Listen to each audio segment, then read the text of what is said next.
coalition. Join the answer coalition. The White House is increasingly isolated in the face of mounting opposition to military intervention against the Assad regime in Syria. According to a Reuters Ipsos poll conducted last week, 56% of Americans are not in favour, while just 19% support President Obama in the matter.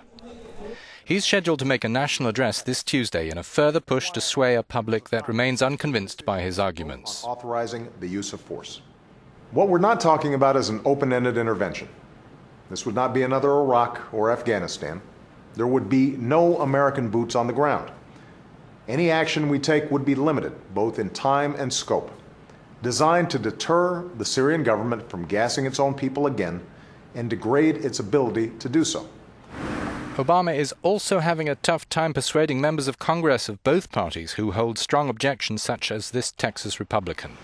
Once we're in, we're in. And once we hit, this is an active war. Little wars start big wars, and we have to remember that. And I think we have to be very cautious. And the other thing I'm very concerned, David, you haven't mentioned in the program yet, is who are we supporting in this war? We are supporting a rebel faction, the rebel cause, that has now been infiltrated and hijacked by many al-Qaeda factions. According to the Washington Post newspaper, only 1 in every 4 senators would vote for intervention, 17 against. The rest are still undecided. Obama also has only 25 members behind him in the House of Representatives, where 111 are saying no and 299 haven't publicly made up their minds. 1 year ago in August, the president talked about any use of chemical weapons in Syria being a red line that must not be crossed on pain of U.S. punitive force otherwise.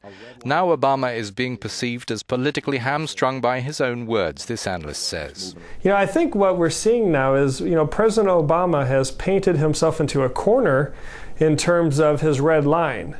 And now he's realizing that actually, he doesn't have much support on enforcing this red line. Observers are suggesting the president ought to have spent months by now building up support for his Syrian red line position in Congress.